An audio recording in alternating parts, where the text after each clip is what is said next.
بسم اللہ الرحمن الرحیم۔ آپ دیکھ رہے ہیں میرے چینل اسد اسلامک ویوز۔ ایک جہنمی اور اللہ کے درمیان مکالمہ۔ حضرت محمد صلی اللہ علیہ وآلہ وسلم نے فرمایا، آخری بندہ جسے اللہ پاک جہنم سے نکالے گا، پتہ نہیں کتنے ہزار سال جہنم میں جلنے کے بعد جب باہر آئے گا تو پلٹ کر جہنم کی طرف دیکھے گا اور کہے گا، یا اللہ تیرا شکر ہے تو نے مجھے اس دردناک عذاب سے نجات دے دی۔ اسے سامنے ایک پودا نظر آئے گا تو کہے گا، اتنا عرصہ بیت گیا، نہ ٹھنڈ دیکھی، نہ رحمت دیکھی، نہ مٹھاس چکھی، نہ پانی چکھا، تو کہے گا، اللہ مجھے اس سائے کے نیچے کر دے، تیری بڑی مہربانی۔ اللہ پاک فرمائیں گے، جا وہ سایہ تجھے نصیب کر دیا۔ کچھ دیر ادھر بیٹھے گا اور بار بار جہنم کی طرف دیکھے گا اور کہے گا، ہائے کتنا دردناک عذاب تھا، کتنی طویل رات تھی، کتنا طویل دن تھا۔ میں رب کا شکر ادا کرتا ہوں، صرف توحید کی نعمت کی وجہ سے اس نے مجھے نکال لیا۔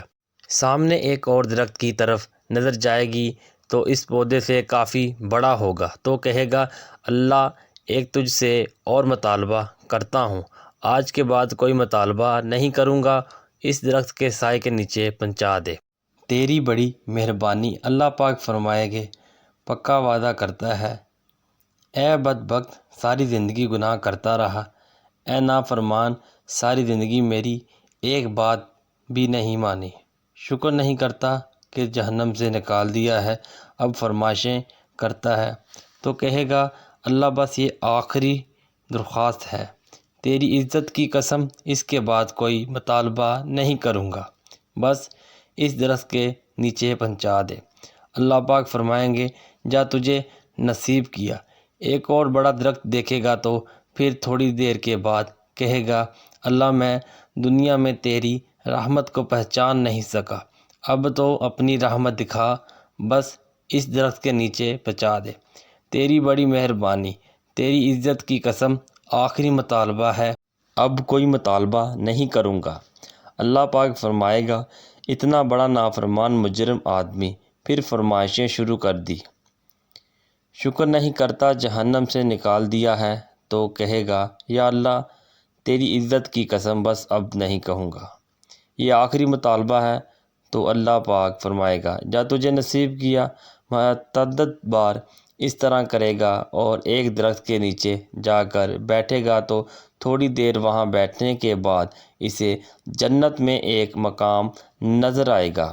اسے دیکھے گا تو حقیر ہو جائے گا، لیکن دل میں خیال آئے گا کہ اب اگر مانگا تو کہیں اللہ دوبارہ جہنم میں نہ بھیج دے، لہٰذا چپ کر کے بیٹھا رہے گا، لیکن اندر دل ہی دل میں ابال اٹھے گے کہ مانگوں، لیکن ڈر سے مانگے گا نہیں، کہ اتنی دفعہ قسمیں کھائیں توڑ دیں، کہیں اللہ دوبارہ جہنم میں نہ بھیج دے، تو چپ کر کے بیٹھا رہے گا۔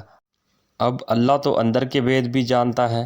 تھوڑی دیر کے بعد اللہ کہے گا، مانگتے کیوں نہیں ہو، مانگ کیوں نہیں رہے مجھ سے، تو کہے گا، یا اللہ میں نے اتنا مانگا، اب مانگتے شرم آتی ہے، تیری اتنی دفعہ قسمیں توڑی ہیں، اب تیری قسم توڑتے شرم آتی ہے، تو اللہ پاک کہے گے، لگتا ہے تو نے مجھے سمجھا ہی نہیں ہے، اے میرے نافرمان بندے، جس نے مجھے پوری زندگی خوش کرنے کا ایک کام بھی نہیں کیا، اگر میں تجھے آج تک دنیا کے اندر آدم علیہ السلام سے لے کر قیامت تک جتنی نعمتیں پیدا کی ہیں، ان کو 10 سے ضرب دے دوں اور زمین اور آسمان کے مابین جتنی خلا ہے اس کو 10 سے ضرب دے دوں اور اتنی بڑی جنت تجھے دے دوں، تو تو کیا کہے گا؟ تو اس بندے کے منہ سے بے اختیار نکل پڑے گا، یا اللہ میں اتنا بڑا گناہ گار ہوں اور تو رب ہو کے میرے ساتھ مذاق تو نہ کر۔